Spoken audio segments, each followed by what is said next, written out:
जय श्री कृष्ण। आप सभी को फाल्गुन मास शुक्ल पक्ष आमल की एकादशी की ढेरों शुभकामनाएं। प्रिय दर्शकों, आप सभी आमल की एकादशी का व्रत कर रहे हैं 27 फरवरी दिन शुक्रवार को। इस एकादशी की महिमा बड़ी अद्भुत है। इसमें आंवले के वृक्ष की विशेष रूप से पूजा और उसका सेवन महत्वपूर्ण कहा गया है। आज इस वीडियो में आप श्रवण करेंगे आमल की एकादशी की 2 कथाएं। ऐसा पहली बार होगा जब किसी एकादशी की 2 कथाएं आप श्रवण करेंगे, क्योंकि इस एकादशी की 2 ही कथाएं कही गई हैं। एक कथा जिसका वर्णन आता है पद्म पुराण में, जो स्वयं भगवान श्री कृष्ण के द्वारा कही गई। दूसरी जो कथा है उसका वर्णन ब्रह्मांड पुराण में आता है। इसीलिए ये दोनों ही कथाएं मैं आपके लिए लेके आया हूं, क्योंकि मेरा उद्देश्य होता है कि मेरी जो ऑडियंस है, मेरे जो दर्शक हैं, भगवान के जो भक्त हैं, उन्हें वो सभी जानकारियां, वो सभी कथाएं जो पुराणों में वर्णित हैं प्राप्त होनी चाहिए, जिससे कि उस व्रत का संपूर्ण पुण्यफल वो प्राप्त कर सके। तो आइए हम दोनों कथाएं श्रवण करेंगे। पहले हम पद्म पुराण में वर्णित कथा सुनेंगे और फिर ब्रह्मांड पुराण में वर्णित कथा का श्रवण करेंगे। आशा करते हैं कि आपने व्रत पूजन कर लिया होगा, संकल्प आदि कर लिया होगा। इसका वीडियो मैंने आपके लिए पहले ही अपलोड कर दिया था। कथा आरंभ करें उससे पहले आपसे निवेदन है कि ये एकादशी की पवित्र कथा का वीडियो है, तो कृपया एक बार लाइक अवश्य कर दीजिएगा। परमेश्वर वासुदेव श्री कृष्ण आपके व्रत को सफल करें, इसके लिए कमेंट बॉक्स में अवश्य लिखिएगा जय श्री हरि या ओम नमो भगवते वासुदेवाय। भगवान वासुदेव आप पर कृपा करेंगे। आप देख रहे हैं देवभूमि ज्योतिष संस्थान का प्रतिष्ठित यूट्यूब चैनल देवभूमि धार्मिक। हम यहाँ सभी व्रत और त्योहारों की सही शास्त्रीय कथाएं, जानकारियां प्रदान करते हैं। यदि आप सभी व्रत और त्योहारों की सही शास्त्रीय जानकारी पाते रहना चाहते हैं, कथाएं सुनते रहना चाहते हैं, तो कृपया चैनल को सब्सक्राइब कीजिए और बेल आइकन को प्रेस कीजिए। जब आप सब्सक्राइब का बटन दबाएंगे तो वहाँ एक घंटी का निशान बना हुआ आता है, उसे अवश्य दबाइएगा, तभी आपको हमारे वीडियो मिलेंगे, अन्यथा आपसे जानकारी छूट जाएगी। प्रिय दर्शकों, अब आप हमारे साथ व्हाट्सएप के माध्यम से भी जुड़ सकते हैं। इसका जुड़ने का लाभ ये होगा कि आपको सभी जानकारियां सीधे मोबाइल पर आती रहेंगी। अभी क्या है कि बहुत से वीडियो आपसे छूट जाते हैं। जब आप व्हाट्सएप पे होंगे तो हम वहां पर सभी वीडियो के लिंक आपको भेजते रहते हैं। साथ ही जब कोई व्रत होता है उससे पहले आपको रिमाइंडर भी देते हैं कि कल ये व्रत है, इसको कर लीजिएगा, इसकी ये विधि है, ये नियम है। तो इससे क्या होता है कि आपसे कोई व्रत आदि छूटता नहीं है। यदि आप व्हाट्सएप पर जुड़ना चाहते हैं तो वीडियो के अंत में स्क्रीन पर एक नंबर आएगा 900 से, उस पर व्हाट्सएप मैसेज कीजिए, अपना नाम लिखिए और कहिए कि व्हाट्सएप पर ऐड कर दिया जाए, तो हम आपको ऐड करेंगे और फिर सभी जानकारी व्यक्तिगत रूप से आपको प्राप्त होती रहेंगी। यहाँ पर आपका नंबर भी सुरक्षित रहता है, क्योंकि हम ग्रुप में ऐड नहीं कर रहे हैं। आप यदि ग्रुप में ऐड होना चाहते हैं तो लिखिएगा, तब हम आपको ग्रुप में ऐड करेंगे, अन्यथा हम व्यक्तिगत रूप से आपको जानकारी भेजते रहेंगे। आइए भगवान का ध्यान करते हुए प्रथम कथा जो पद्म पुराण से है वह आरंभ करते। महाराज युधिष्ठिर कहने लगे कि हे भगवान श्री कृष्ण, मैंने विजया एकादशी का महात्म्य सुना, जो महान फल देने वाला है, और आपने मुझे सुनाया। भगवान, अब मैं फाल्गुन मास के शुक्ल पक्ष की एकादशी का नाम, उसका महात्म्य सुनना चाहता हूँ। आप कृपया सुनाने की कृपा कीजिए। युधिष्ठिर ने जब भगवान श्री कृष्ण से निवेदन किया कि इस एकादशी का क्या नाम है भगवान, कैसे इसकी पूजा होनी चाहिए, क्या इसकी विधि है, वह मैं सुनना चाहता हूं। भगवान श्री कृष्ण बोले कि हे धर्मनंदन, सुनो, इस समय वह प्रसंग सुनाता हूं जिसे मानधाता के पूछने पर वशिष्ठ ने कहा था, फाल्गुन शुक्ल की एकादशी का नाम आमल की है। ये एकादशी आमलकी के नाम से जानी जाती है। इसका पवित्र व्रत विष्णु लोक की प्राप्ति कराने वाला है। जो इसका व्रत करता है उसे विष्णु लोक प्राप्त होता है। मानधाता ने पूछा, द्विज श्रेष्ठ, यह आमलकी कब उत्पन्न हुई, मुझे ये बताइए। वशिष्ठ जी ने कहा, महाभाग सुनो, पृथ्वी पर आमलकी की उत्पत्ति किस प्रकार हुई यह मैं आपको बताता हूँ। आमलकी अर्थात आंवला। तो आमल की महान वृक्ष है जो सब पापों का नाश करने वाला है। भगवान विष्णु के थूकने पर उनके मुख से चंद्रमा के समान कांतिमान एक बिंदु प्रकट हुआ। वह बिंदु पृथ्वी पर गिरा। उससे आमल की अर्थात आंवले का महान वृक्ष उत्पन्न हुआ। भगवान विष्णु ने जब थूका तो उनका जो थूक का बिंदु था वो चंद्रमा के समान कांतिमान था। जैसे चंद्रमा चमकता है उतनी ही गहरी चमक थी उसमें। और उस थूक से वो आंवला जो है वो वृक्ष के रूप में उत्पन्न हो गया। यह सभी वृक्षों का आदिभूत कहलाता है। इसी समय समस्त प्रजा की सृष्टि करने के लिए भगवान ने ब्रह्मा जी को उत्पन्न किया। उन्हीं से इन प्रजाओं की सृष्टि हुई। देवता, दानव, गंधर्व, यक्ष, राक्षस, नाग तथा निर्मल अंतःकरण वाले महर्षियों को ब्रह्मा जी ने जन्म दिया। इन सब का जन्म ब्रह्मा जी से हुआ। उनमें से देवता और ऋषि उस स्थान पर आए जहां विष्णु प्रिया आमलकी का वृक्ष था। हे महाभाग, उसे देखकर देवताओं को बड़ा विस्मय हुआ, बड़ा आश्चर्य हुआ। वे एक दूसरे पर दृष्टिपात करते हुए उत्कंठा पूर्वक उस वृक्ष की ओर देखने लगे और खड़े खड़े सोचने लगे कि प्लक्ष अर्थात पाकर आदि वृक्ष तो पूर्व कल्प की ही भांति हैं, जो सब के सब हमारे परिचित हैं, किंतु इस वृक्ष को हम नहीं जानते। वो एक दूसरे से विचार कर रहे हैं, बातें कर रहे हैं कि बाकी जो वृक्ष हैं वो सब तो हमारी पहचान के हैं, हम उनको पहचानते हैं, पर ये क्या वृक्ष है? ये पहले के कल्प में तो कभी हमें दिखाई नहीं दिया, इसको तो हम जानते नहीं। उन्हें इस प्रकार चिंता करते देखकर एक आकाशवाणी हुई। वह आकाशवाणी बोली, महर्षियों, यह सर्वश्रेष्ठ आमलकी का वृक्ष है, जो विष्णु को प्रिय है। इसके स्मरण मात्र से गोदान का फल मिलता है। स्पर्श करने से इससे दूना और फल भक्षण करने से 3 गुना पुण्य प्राप्त होता है। आकाशवाणी ने क्या कहा कि जब आप इसका ध्यान केवल कर लेते हैं, स्मरण कर लेते हैं, याद कर लेते हैं, तो आपको गोदान का फल प्राप्त हो जाता है। और जो इसको छू लेता है, जो वृक्ष को छू ले या फल को छू ले, तो उसे उसका दुगना फल मिलता है। और यदि आपने इसको प्रसाद रूप में ग्रहण कर लिया, भक्षण कर लिया, तो इसका 3 गुना पुण्य आपको प्राप्त होता है। तो जिन लोगों के पास आमल की वृक्ष ना हो पूजा करने के लिए, तो वो स्मरण करके भी पूजन कर सकते हैं। केवल चित्त में ध्यान कर लेंगे तो भगवान उसको भी स्वीकार कर लेंगे। मैंने पूजा विधि के वीडियो में इसके विषय में जानकारी दी है, उसका आप लाभ लीजिएगा। कहते हैं कि 3 गुना लाभ भक्षण करने से है, इसीलिए आपको अवश्य ही आज के दिन आमलकी का फल खाना चाहिए। सदा प्रयत्न पूर्वक आमलकी का सेवन करना चाहिए। यह सब पापों को हरने वाला वैष्णव वृक्ष बताया गया है। क्यों? क्योंकि इसके मूल में विष्णु विराजमान है, इसके ऊपर ब्रह्मा विराजमान है, इसके स्कंध में परमेश्वर भगवान रुद्र और शाखाओं में मुनि रहते हैं, टहनियों में देवताओं का वास है, पत्तों में वसुओं का वास है, फूलों में मरुदगण रहते हैं तथा फलों में समस्त प्रजापति वास करते हैं। आमल की सर्वदेवमयी बताई गई है, अर्थात सभी देवता इसमें समाहित हैं। अतः विष्णु भक्त पुरुषों के लिए यह परम पूज्य है। जो भगवान विष्णु का भक्त है, भगवान विष्णु की आराधना करता है, पूजन करता है, उसे अवश्य ही यह आमलकी की पूजा करनी चाहिए और आमलकी का सेवन करना चाहिए। यह सुन के ऋषि बोले कि अव्यक्त स्वरूप से बोलने वाले महापुरुष, हम लोग आपको क्या समझें? आप कौन हैं? क्योंकि वो आकाशवाणी थी, कोई दिखाई नहीं दे रहा था। तो सभी ऋषियों ने कहा कि आप दिखाई तो दे नहीं रहे, आप हैं कौन? हम आपको क्या समझें? क्या आपका नाम है?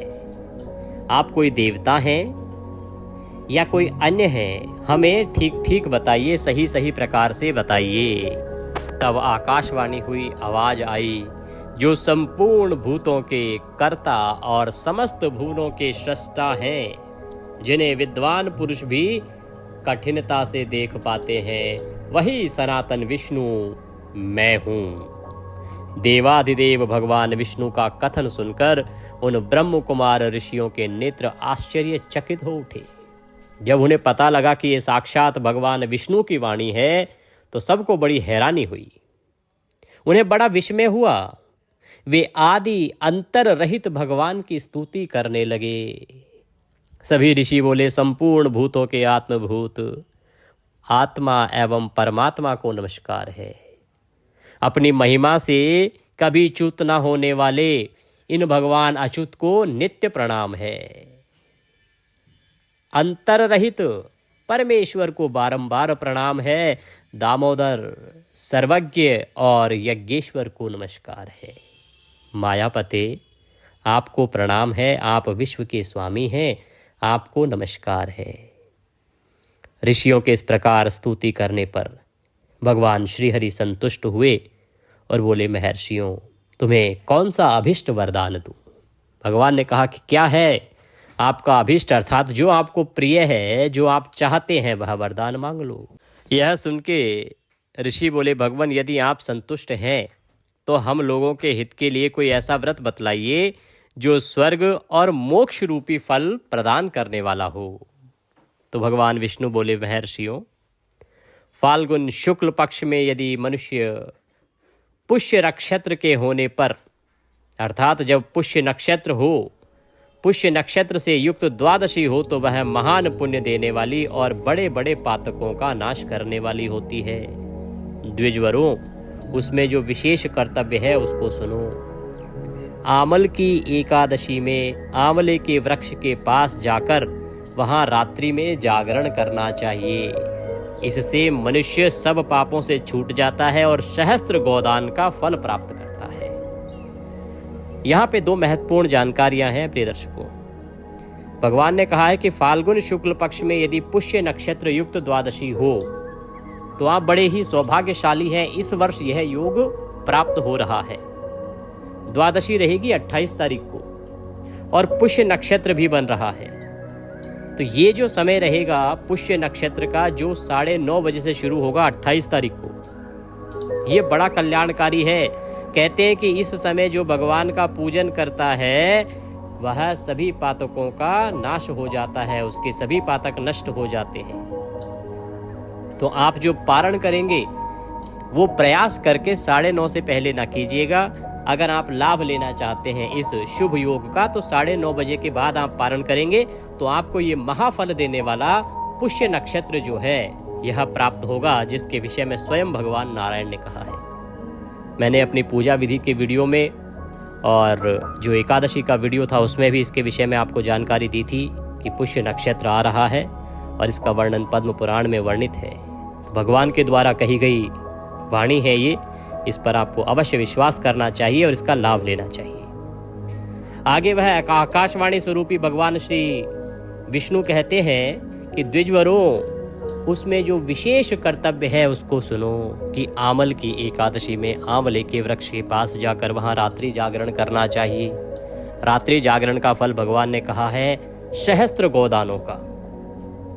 सहस्त्र गायों का दान करने से जो फल प्राप्त होता है वो आंवले के साथ बैठ के जागरण करने से प्राप्त होता है। विप्रगण, यह व्रतों में उत्तम व्रत है जिसे मैंने तुम लोगों को बताया। इस प्रकार जब भगवान विष्णु ने कहा तो ऋषि बोले, भगवान, इस व्रत की विधि बतलाइए, यह कैसे पूर्ण होता है, इसके देवता, नमस्कार और मंत्र कौन से हैं वो भी बताइए। उस समय स्नान दान कैसे किया जाता है, पूजन की कौन सी विधि है और उसके लिए मंत्र क्या है, इन सब बातों का यथार्थ रूप से वर्णन कीजिए, ये हम सुनना चाहते हैं। भगवान विष्णु ने कहा, द्विजवरों, इस व्रत की उत्तम विधि है, श्रवण करो। एकादशी को प्रातः काल दंत धावन आदि करके और स्नान आदि करके व्रत संकल्प करें कि हे पुंडरीकाक्ष, हे भगवान विष्णु, मैं एकादशी को निराहार रहकर दूसरे दिन भोजन करूंगा, आप मुझे शरण में रखें। ऐसा नियम लेने के बाद चोर, पतित, पाखंडी, दुराचारी, मर्यादा भंग करने वाले तथा गुरु पत्नीगामी मनुष्यों से वार्तालाप ना करें। जो अनुचित चरित्र वाले लोग हैं उनके साथ कोई व्यवहार ना करें, आज के दिन कोई बातचीत भी ना करें। अपने मन को वश में रखते हुए स्नान जो कहा गया है नदी पे करें, पोखरे में करें, कुएं पर करें, घर पे करना है तो घर पे करें। इसमें मृत्तिका लगाकर स्नान करना चाहिए। जब शरीर पर मिट्टी लगाएंगे तो उसके विषय में एक मंत्र कहा है। भगवान कहते हैं कि यह मंत्र बोलते हुए अश्व क्रांते रथ क्रांते विष्णु क्रांते वसुंधरे मृत्तिके हर में पापम जन्म कौट्यम समर्जितम।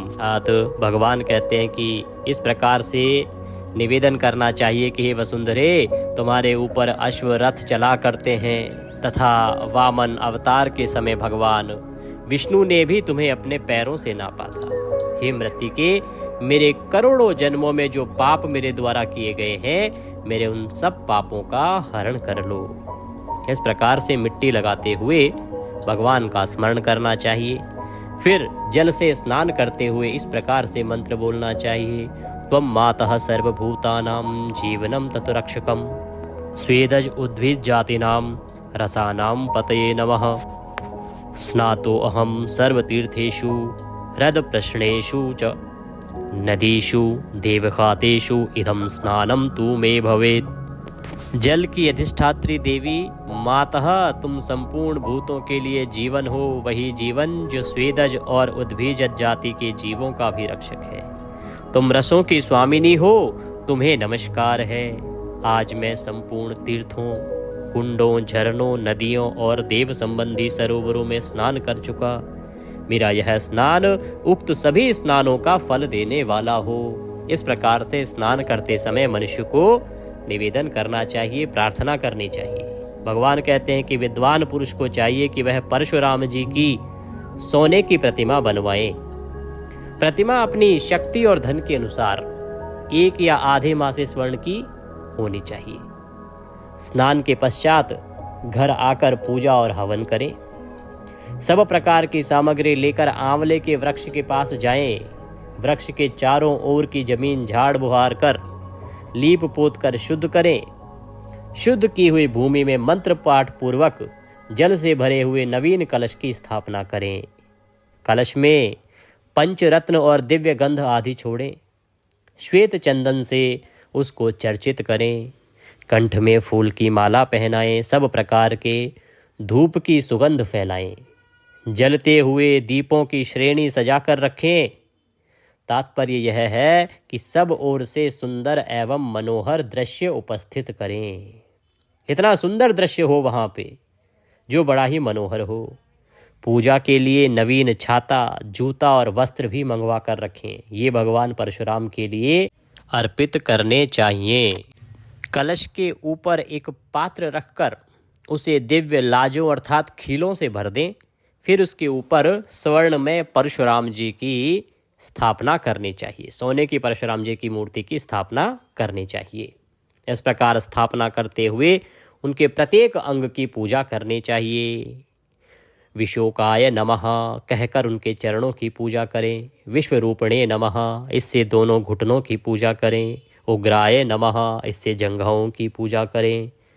दामोदराय नमः, इससे कटी भाग की। और पद्मनाभाय नमः, इससे उदर की। श्री वत्सधारिणे नमः, इससे वक्षस्थल की। चक्रिणे नमः, से बाईं बाह की पूजा करें। गदिने नमः, इससे दाहिनी बाह की।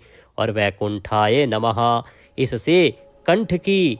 यज्ञमुखाय नमः, इससे मुख की। और विशोक निधये नमः, इससे नासिका की। वासुदेवाय नमः, इससे नेत्रों की। वामनाय नमः, इससे ललाट की। और सर्वात्मने नमः, इस मंत्र से संपूर्ण अंगों तथा मस्तक की पूजा करें। ये ही पूजा के मंत्र हैं। तदंतर भक्ति युक्त चित्त से शुद्ध फल के द्वारा देवाधिदेव परशुराम जी को अर्घ्य प्रदान करें। अर्घ्य का मंत्र इस प्रकार से है। नमस्ते देवदेवेश जमदाग्ने नमस्तुते ग्रहण्य अर्घ्यमिम दत्त मामलक्यायुतम हरे। देव देवेश्वर जमदग्नि नंदन श्री विष्णु स्वरूप परशुराम जी, आपको नमस्कार है। आंवले के फल के साथ दिया हुआ मेरा यह अर्घ्य ग्रहण कीजिए। इस प्रकार से परशुराम जी को अर्घ्य देना चाहिए। तदंतर भक्ति युक्त चित्त से जागरण करें। नृत्य, संगीत, वाद्य, धार्मिक उपाख्यान और श्री विष्णु संबंधी कथा वार्ता आदि के द्वारा वह रात्रि व्यतीत करें। उसके बाद भगवान विष्णु के नाम ले लेकर आमल की वृक्ष की परिक्रमा 108 या 28 बार करें। फिर सवेरा होने पर श्रीहरि की आरती करें। ब्राह्मण की पूजा करके वहां की सब सामग्री उसे निवेदन करें। परशुराम जी कलश, 2 वस्त्र, जूता आदि सभी वस्तुएं ब्राह्मण को दान कर दें। यह भावना करें कि परशुराम जी के स्वरूप में भगवान विष्णु मुझ पर प्रसन्न हो। तत्पश्चात आमलकी का स्पर्श करके उसकी प्रदक्षिणा करें और पूजा पाठ करके स्नान आदि से निवृत्त होके ब्राह्मणों को भोजन कराएं, दान दक्षिणा आदि दें। तदंतर कुटुंबियों के साथ बैठकर स्वयं भी भोजन करें। ऐसा करने से जो पुण्य होता है वह सब मैं बतलाता हूं, सुनो। संपूर्ण तीर्थों के सेवन से जो पुण्य प्राप्त होता है तथा सब प्रकार के दान देने से जो फल मिलता है वह सब इस प्रकार की विधि का पालन करने से सुलभ होता है। समस्त यज्ञों की अपेक्षा भी अधिक फल मिलता है, इसमें तनिक भी संदेह नहीं है। यह व्रत सब व्रतों में उत्तम है जिसका मैंने तुमसे पूरा वर्णन किया। महाराज इतना कहकर देव देवेश्वर भगवान विष्णु वहीं अंतर्ध्यान हो गए। तत्पश्चात उन समस्त महर्षियों ने उक्त व्रत का पूर्ण रूप से पालन किया। नृपश्रेष्ठ, इसी प्रकार तुम्हें भी इस व्रत का अनुष्ठान करना चाहिए। भगवान श्री कृष्ण कहते हैं कि युधिष्ठिर, यह दुर्धर्ष व्रत मनुष्यों को सब पापों से मुक्त कराने वाला है, अर्थात सभी पापों से मुक्ति देने वाला है। इसका सब वृतांत मैंने कह सुनाया। बोले विष्णु भगवान की जय, बोले कृष्ण भगवान की जय। यह कथा जो पद्म पुराण में इस एकादशी की वर्णित है वह मैंने आपको सुनाई। अब हम दूसरी कथा का श्रवण करेंगे जिसका वर्णन ब्रह्मांड पुराण में आता है। आपको दोनों ही कथाएं सुननी चाहिए, क्योंकि मैं सदैव यही प्रयास करता हूँ कि मेरे यहाँ के जो भी दर्शक हैं इतनी भक्ति के साथ, इतनी लगन के साथ भगवान की भक्ति करते हैं, तो उनका जो पुण्य है किसी भी प्रकार से कम ना हो। इसीलिए मैं दोनों ही पुराणों से आपके लिए कथाएं लेके आया हूँ। और ये एक अकेली ऐसी एकादशी है जिसकी 2 कथाएं हैं, बाकी सबकी एक एक कथाएं ही सुनने को प्राप्त होती हैं। आइए अब हम दूसरी कथा आरंभ करते हैं। अथ फाल्गुन शुक्ला एकादशी आमल की एकादशी व्रत कथायां प्रारंभ। मानधाता बोले, हे वशिष्ठ जी, यदि आपकी मुझ पर कृपा है तो किसी ऐसे व्रत की कथा कहिए जिससे मेरा कल्याण हो। महर्षि वशिष्ठ बोले, हे राजन, सब व्रतों से उत्तम और अंत में मोक्ष देने वाले आमल की एकादशी के व्रत का मैं वर्णन करता हूँ। यह एकादशी फाल्गुन मास के शुक्ल पक्ष में होती है। इस व्रत के करने से समस्त पाप नष्ट हो जाते हैं। इस व्रत का फल 1000 गौदान के फल के बराबर होता है। अब मैं आपसे एक पौराणिक कथा कहता हूं, ध्यानपूर्वक सुनो। राजन, एक वैदिश नामक नगर था जिसमें ब्राह्मण, क्षत्रिय, वैश्य और शूद्र चारों वर्ण आनंद सहित रहते थे। उस नगर में सदैव वेद ध्वनि गूंजा करती थी तथा पापी, दुराचारी तथा नास्तिक उस नगर में कोई भी नहीं था, अर्थात सब भगवान के भक्त थे। उस नगर में चैत्ररथ नाम का एक चंद्रवंशी राजा राज्य करता था। वह अत्यंत विद्वान तथा धर्मी था। उस नगर में कोई भी व्यक्ति दरिद्र व कंजूस नहीं था। सभी नगरवासी विष्णु भक्त थे और एकादशी का व्रत किया करते थे। एक समय फाल्गुन मास के शुक्ल पक्ष की आमल की एकादशी आई। उस दिन राजा, प्रजा तथा बाल वृद्ध सबने हर्ष पूर्वक व्रत किया। राजा अपनी प्रजा के साथ मंदिर में जाकर पूर्ण कुंभ स्थापित करके धूप दीप नैवेद्य पंचरत्न आदि से धात्री अर्थात आंवले का पूजन करने लगे और इस प्रकार से स्तुति करने लगे। राजा ने कहा कि हे धात्री, तुम ब्रह्म स्वरूप हो, तुम ब्रह्मा जी द्वारा उत्पन्न हुए हो और सभी पापों का नाश करने वाले हो। तुमको नमस्कार है। अब तुम मेरा अर्घ्य स्वीकार करो। तुम रामचंद्र जी द्वारा सम्मानित हो। मैं आपसे प्रार्थना करता हूँ, अतः आप सभी पापों को नष्ट करें। मेरे जितने भी पाप हैं उन सबको नष्ट करें। उस मंदिर में सब ने रात्रि भर जागरण किया। तभी रात के समय वहाँ एक बहेलिया आ गया जो अत्यंत पापी और दुराचारी था। वह अपने कुटुंब का पालन जीव हिंसा करके किया करता था, अर्थात जीवों का शिकार करके अपने परिवार को पालता था। भूख तथा प्यास से अत्यंत व्याकुल वह बहेलिया इस जागरण को देखने के लिए मंदिर के एक कोने में बैठ गया और विष्णु भगवान तथा एकादशी महात्म्य को कथा को सुनने लगा। इस प्रकार अन्य मनुष्यों की भांति उसने भी सारी रात जागरण किया और पूरी रात जागरण करके बिता दी। प्रातः काल होते ही सब लोग अपने अपने घर चले गए तो बहेलिया भी अपने घर को चला गया। घर जाकर उसने भोजन किया। कुछ समय बीतने के पश्चात उस बहेलिये की मृत्यु हो गई, मगर उस आमल की एकादशी के व्रत तथा जागरण से उसने राजा विदुरथ के घर जन्म लिया और उसका नाम वशुरथ रखा गया। युवा होने पर वह चतुरंगणी सेना के सहित तथा धन धान्य से युक्त होकर 10,000 ग्रामों का पालन करने लगा।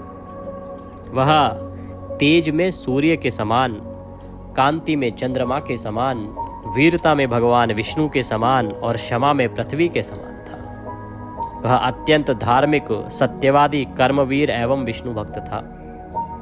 वह प्रजा का समान भाव से पालन करता था। दान देना उसका नित्य का कर्तव्य था। एक दिन राजा शिकार खेलने के लिए गया। देव योग से वह मार्ग भूल गया और दिशा ज्ञान ना रहने के कारण उसी वन में एक वृक्ष के नीचे सो रहा। थोड़ी देर बाद पहाड़ी म्लेच्छ वहां पर आ गए और राजा को अकेला देखकर मारो मारो शब्द कहते हुए राजा की ओर दौड़े। म्लेच्छ कहने लगे कि इस दुष्ट राजा ने हमारे माता पिता, पुत्र, पौत्र आदि अनेक संबंधियों को मारा है तथा देश से निकाल दिया है, अतः इसको अवश्य मारना चाहिए। ऐसा कहकर वे म्लेच्छ उस राजा को मारने दौड़े और अनेक प्रकार के अस्त्र शस्त्र उसके ऊपर फेंके। वे सब अस्त्र शस्त्र राजा के शरीर पर गिरते ही नष्ट हो जाते और उसका वार पुष्प के समान प्रतीत होता, अर्थात उन सभी अस्त्रों का उस राजा पे कोई प्रभाव ही नहीं हुआ। अब उन म्लेच्छों के अस्त्र शस्त्र उल्टा उन्हीं पर प्रहार करने लगे, जिससे वो मूर्छित होकर गिरने लगे। उसी समय राजा के शरीर से एक दिव्य स्त्री उत्पन्न हुई। वह अत्यंत सुंदर होते हुए भी उसकी जो भ्रकुटी थी वह टेढ़ी थी। उसकी आंखों से लाल अग्नि निकल रही थी, जिससे वह दूसरे काल के समान प्रतीत होती थी। वह स्त्री म्लेच्छों को मारने दौड़ी और थोड़ी ही देर में उसने सब म्लेच्छों को काल के गाल में पहुंचा दिया। जब राजा सोकर उठा तो उसने म्लेच्छों को मरा हुआ देखकर कहा कि इन शत्रुओं को किसने मारा है? इस वन में मेरा कौन हितैषी रहता है? ऐसा विचार कर ही रहा था कि तभी आकाशवाणी हुई, राजन, इस संसार में विष्णु भगवान के अतिरिक्त कौन तेरी सहायता कर सकता है? इस आकाशवाणी को सुनकर राजा अपने राज्य में आ गया और सुखपूर्वक राज्य करने लगा। महर्षि वशिष्ठ बोले कि हे राजन, यह आमल की एकादशी के व्रत का प्रभाव था। जो मनुष्य इस आमल की एकादशी का व्रत करते हैं वे प्रत्येक कार्य में सफल होते हैं और अंत में भगवान विष्णु के लोक को जाते हैं। बोले विष्णु भगवान की जय। इसी के साथ यह एकादशी की कथा यहाँ पूर्ण होती है। कथा सुनने के बाद आपको विष्णु शास्त्र नाम का श्रवण भी करना चाहिए। मैंने आपके लिए अलग से अपलोड किया है, उसका लाभ लीजिएगा। प्रिय दर्शकों, आज गीता के 7वें अध्याय को पढ़ के उसका पुण्य पितरों को भी अर्पित करना चाहिए, बड़ा कल्याणकारी होगा। तो वह भी मैंने अपलोड किया है, गीता का 7वां अध्याय भी सुनिएगा। कथा के बाद विष्णु शास्त्र नाम के बाद आरती करेंगे। आरती के बाद भगवान का ध्यान करते हुए दिन को व्यतीत कीजिए। कथा के निमित्त दक्षिणा आदि जो भी आप अर्पित करना चाहते हैं तो स्क्रीन पर नंबर आ रहा होगा 900 से, उस पर भेज सकते हैं, या जो QR कोड हमने दिया है उसको स्कैन करके उस पर भी भेज सकते हैं। सायंकाल को कीर्तन करना चाहिए। कीर्तन का वीडियो मैंने अपलोड किया है, उसका लाभ लीजिएगा। सभी स्तोत्र और पाठ हैं उसमें, जिनको सुनने से कीर्तन का पुण्यफल प्राप्त होता है। रात्रिकाल को जागरण के समय जो स्तोत्र पाठ सुनने चाहिए वो भी मैंने उसमें अपलोड किए हैं, तो रात्रिकाल के जागरण के समय भी उन्हें अवश्य सुनिएगा। आइए अब खड़े हो जाएं और आरती करना आरंभ करते हैं। ओम कर्पूरगौरम करुणावतारम संसार सारम भुजगेन्द्रहारम सदा वसंतम हृदयानुवृंदे भवम भवामी सहितं नमामि। ओम जय जगदीश हरे स्वामी जय दीनानाथ हरे, भक्त जनों के संकट क्षण में दूर करे। ओम जय जगदीश हरे, जो ध्यावे फल पावे, दुख विनशे मन का, सुख संपत्ति घर आवे, कष्ट मिटे तन का। ओम जय जगदीश हरे, मात पिता तुम मेरे, शरण कहूँ मैं किसकी, स्वामी शरण कहूँ मैं किसकी, तुम बिन और न दूजा, प्रभु बिन और न कोई, आश करूँ मैं जिसकी। ओम जय जगदीश हरे, तुम पूर्ण परमात्मा, तुम अंतर्यामी, पार ब्रह्म परमेश्वर, तुम सबके स्वामी। ओम जय जगदीश हरे, तुम करुणा के सागर, तुम पालन करता, स्वामी तुम रक्षा करता। मैं मूरख खल कामी, मैं सेवक तुम स्वामी, कृपा करो भरता। ओम जय जगदीश हरे, तुम हो एक अगोचर सबके प्राणपति, स्वामी सबके प्राणपति। किस विध मिलूं दया में, कैसे आऊं शरण में, तुमको मैं कुमति। ओम जय जगदीश हरे, दीन बंधु दुख हरता, ठाकुर तुम मेरे, स्वामी रक्षक तुम मेरे। अपने हाथ उठाओ, अपने शरण लगाओ, द्वार पड़ा मैं तेरे। ओम जय जगदीश हरे, विषय विकार मिटाओ, पाप हरो देवा, स्वामी कष्ट हरो देवा। श्रद्धा भक्ति बढ़ाओ, हृदय प्रेम बढ़ाओ, संतन की सेवा। ओम जय जगदीश हरे, तन मन धन सुख संपत्ति सब कुछ है तेरा, स्वामी सब कुछ है तेरा। तेरा तुझको अर्पण, प्रभु जी का प्रभु जी को अर्पण, क्या लागे मेरा। ओम जय जगदीश हरे, पूर्ण ब्रह्म जी की आरती जो कोई जन गावे, स्वामी प्रेम सहित गावे, प्रभु सुबह शाम गावे। कहत शिवानंद स्वामी, रटत हरि हर स्वामी, मन वांछित फल पावे। ओम जय जगदीश हरे। ओम त्वमेव माताश्च पिता त्वमेव, त्वमेव बन्धुश्च सखा त्वमेव, त्वमेव विद्या द्रविणं त्वमेव, त्वमेव सर्वं मम देव देवः। मन्त्रहीनं क्रियाहीनं भक्तिहीनं सुरेश्वरः, यत् पूजितं मया देवो परिपूर्णं तदस्तु मे, यदक्षरपदभ्रष्टं मात्राहीनं च यद्भवे तत्सर्वक्षम्यतां देवो प्रसीदाय परमेश्वरे। आवाहनं न जानामि विसर्जनं पूजां चैवं न जानामि क्षम्यतां परमेश्वरः। जिस घर होवे आरती शरण कमल चितलाय, तहाँ प्रभु रक्षा करें ज्योति अनंत जगाए। बोलिए विष्णु भगवान की जय। शीतलीकरण कीजिए, फिर भगवान को आरती दीजिए, स्वयं आरती लीजिए और नियमों के अनुसार दिन को व्यतीत कीजिए। आप सभी को एकादशी की ढेरों शुभकामनाएं। जय श्री हरि।